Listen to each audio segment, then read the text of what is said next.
ಡಯಾಬಿಟಿಸ್ಗೆ ಸಂಬಂಧಪಟ್ಟಿರ್ತಕ್ಕಂಥ ಆಸನಗಳು. ಮೊದಲನೇದಾಗಿ ವೃಕ್ಷಾಸನ. ಎಡಗಾಲನ್ನು ಮೇಲೆ ತನ್ನಿ, ಎಡಪಾದವನ್ನು ಬಲತೊಡೆಯ ಪಕ್ಕಕ್ಕೆ ಅಳವಡಿಸಿ, ಉಸಿರನ್ನು ತೆಗೆದುಕೊಳ್ಳುವಾಗ ನಿಧಾನವಾಗಿ ಕೈಗಳನ್ನು ಮೇಲೆ ತನ್ನಿ, ಹಸ್ತಗಳನ್ನು ಮೇಲೆ ಸೇರಿಸಬೇಕು. ಕೈಗಳು ಕಿವಿಗೆ ಸೇರಿರಲಿ. ವಿತೌಟ್ ಸಪೋರ್ಟು ಮಾಡಲಿಕ್ಕೆ ಸಾಧ್ಯವಾಗುತ್ತೆ ಅಂದರೆ ಮಾತ್ರ ಅಭ್ಯಾಸ ಮಾಡಬೇಕು. ಇಲ್ಲದೇ ಇದ್ದಲ್ಲಿ ಗೋಡೆಯ ಸಹಾಯವನ್ನು ತೆಗೆದುಕೊಂಡು ಅಭ್ಯಾಸ ಮಾಡ್ತಕ್ಕಂಥದ್ದು ಸೂಕ್ತ. ಇದನ್ನು ಅಭ್ಯಾಸ ಮಾಡಿದಾಗ ನ್ಯೂರೋಪತಿ ಬರ್ತಕ್ಕಂಥದ್ದು, ಕಾಲುಗಳ ಶಕ್ತಿಹೀನತೆ ಬರ್ತಕ್ಕಂಥದ್ದು, ಈ ತೊಂದರೆಗಳು ಬರೋದಿಲ್ಲ. ಡಯಾಬಿಟಿಸ್ನಿಂದ ಉಂಟಾಗ್ತಕ್ಕಂಥ ಸೈಡ್ ಎಫೆಕ್ಟ್ ಏನಿರುತ್ತೆ ಆ ತೊಂದರೆಯನ್ನು ದೂರ ಇರಿಸಲಿಕ್ಕೆ ಇದು ಸಪೋರ್ಟನ್ನು ಮಾಡುತ್ತೆ. ನೀವು ಹೆಚ್ಚಾಗಿ ನಡಿಬೇಕಾಗುತ್ತೆ. ಅಟ್ಲೀಸ್ಟ್ ಒಂದು ದಿನದಲ್ಲಿ ಒಂದು ಅರ್ಧ ಗಂಟೆಯಿಂದ 1 ಗಂಟೆವರೆಗೂ ಪ್ರತಿದಿನ ವಾಕ್ ಮಾಡ್ತಕ್ಕಂಥದ್ದು ಉತ್ತಮ. ಅಲ್ಲಿ ಕಾಲುಗಳ ಶಕ್ತಿ ಬೇಕಾಗುತ್ತೆ. ಮತ್ತು ಲಿಗಮೆಂಟ್ಸ್ನ ಲ್ಯೂಬ್ರಿಕೆಂಟ್ ಲಿಕ್ವಿಡನ್ನು ಮೇಂಟೈನ್ ಮಾಡಬೇಕಾಗುತ್ತೆ. ಅದನ್ನು ಮೇಂಟೈನ್ ಮಾಡಲಿಕ್ಕೆ ವೃಕ್ಷಾಸನ ವಿಶೇಷವಾಗಿ ಸಹಕಾರಿಯಾಗುತ್ತೆ. ಉಸಿರನ್ನು ಹೊರಗಡೆ ಬಿಡುತ್ತಾ ನಿಧಾನವಾಗಿ ಕೈಗಳನ್ನು ಕೆಳಭಾಗಕ್ಕೆ ತನ್ನಿ, ಹಾಗೆ ಕಾಲನ್ನು ಕೆಳಭಾಗಕ್ಕೆ ತನ್ನಿ, ವಿಶ್ರಾಂತಿಯನ್ನು ಕೊಡಿ. ಕಣ್ಣವೆಗಳನ್ನು ಮುಚ್ಚಿ ವಿಶ್ರಾಂತಿಯನ್ನು ಕೊಡಿ. ಹಾಗೆ ವಿರುದ್ಧ ದಿಕ್ಕಿನಲ್ಲೂ ಅಭ್ಯಾಸ ಮಾಡಿ. ಬಲಗಾಲನ್ನು ಮೇಲ್ತನ್ನಿ, ಬಲಗಾಲನ್ನು ಮೇಲ್ ತರಬೇಕು. ಬಲಪಾದವನ್ನು ಎಡತೊಡೆಯ ಪಕ್ಕಕ್ಕೆ ಅಳವಡಿಸಿ, ಉಸಿರನ್ನು ತೆಗೆದುಕೊಳ್ಳುತ್ತಾ ನಿಧಾನವಾಗಿ ಕೈಗಳನ್ನು ಮೇಲ್ತನ್ನಿ, ಹಸ್ತಗಳು ಮೇಲೆ ಬರಲಿ.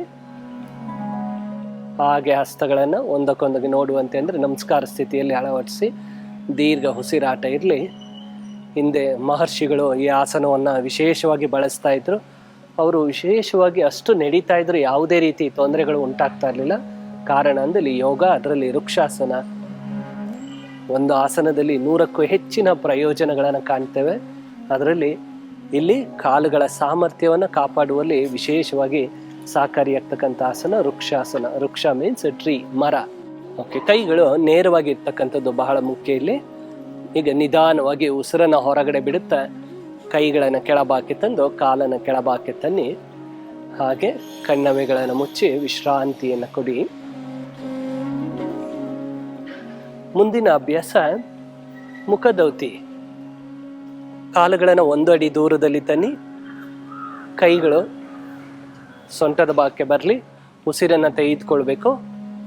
ಮೂಗಿನಲ್ಲಿ ತೆಗೆದುಕೊಂಡು ಬಾಯಿಯಲ್ಲಿ ಧೂಳನ್ನು ನಾವು ಯಾವ ರೀತಿ ಉರುಪ್ತೇವೆ ಆ ರೀತಿಯಲ್ಲಿ ತರಬೇಕು.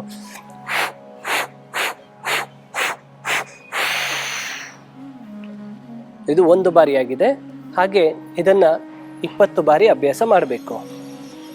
ಉಸಿರನ್ನು ಮೂಗಿನಲ್ಲಿ ತೆಗೆದುಕೊಳ್ಬೇಕು, ಬಾಯಿಯಲ್ಲಿ ಉರುಬುವ ರೀತಿಯಲ್ಲಿ ಉಸಿರನ್ನು ಹೊರಗಡೆ ಬಿಡಬೇಕು. 5 ಸಲ ಉಸಿರನ್ನು ಹೊರಗಡೆ ಬಿಡಬೇಕು. ಪ್ರತಿ ಬಾರಿ ನೀವು ಉಸಿರನ್ನು ಹೊರಬಿಡುವಾಗ ಹೊಟ್ಟೆಯ ಭಾಗಕ್ಕೆ ಒತ್ತಡ ಬೀಳುವಂತೆ ಉಸಿರನ್ನು ಹೊರಗಡೆ ಬಿಡಬೇಕು. ಮುಖ್ಯವಾಗಿ ಪ್ಯಾನ್ಕ್ರಿಯಾಸು, ಲಿವರು ಮತ್ತು ಕಿಡ್ನಿಗಳ ಮೇಲೆ ವಿಶೇಷವಾದಂಥ ವ್ಯಾಯಾಮವನ್ನು ಈ ಅಭ್ಯಾಸ ತರುತ್ತೆ.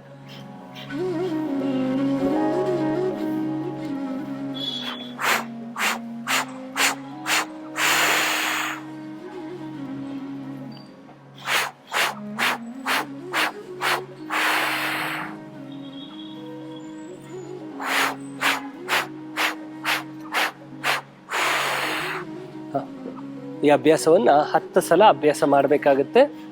ನೀವೆಷ್ಟು ಫೋರ್ಸಾಗಿ ಉಸಿರನ್ನು ಹೊರಗಡೆ ಬಿಡ್ತೀರೋ ಅಷ್ಟು ವಿಶೇಷವಾದಂಥ ಪ್ರಯೋಜನ ದೊರೆಯುತ್ತೆ. ಕಾರಣ ಹೊಟ್ಟೆ ಅಂಗಗಳ ಮೇಲೆ ವಿಶೇಷವಾದಂಥ ವ್ಯಾಯಾಮ ಆವೃತ್ತವಾಗುತ್ತದೆ. ಹಾಗಾಗಿ ಆ ಪ್ರಯೋಜನ ಪಡೀಲಿಕ್ಕೆ ಸಾಧ್ಯವಾಗುತ್ತೆ. ಅಭ್ಯಾಸವನ್ನು ನಿಲ್ಲಿಸಿ ಉಸಿರನ್ನು ತೆಗೆದುಕೊಳ್ಳುತ್ತಾ ಮೇಲೆ ಬರಬೇಕು. ಹಾಗೆ ತಾಡಾಸನಕ್ಕೆ ಬನ್ನಿ, ಕಣ್ಣವೆಗಳನ್ನು ಮುಚ್ಚಿ ವಿಶ್ರಾಂತಿಯನ್ನು ಕೊಡಿ.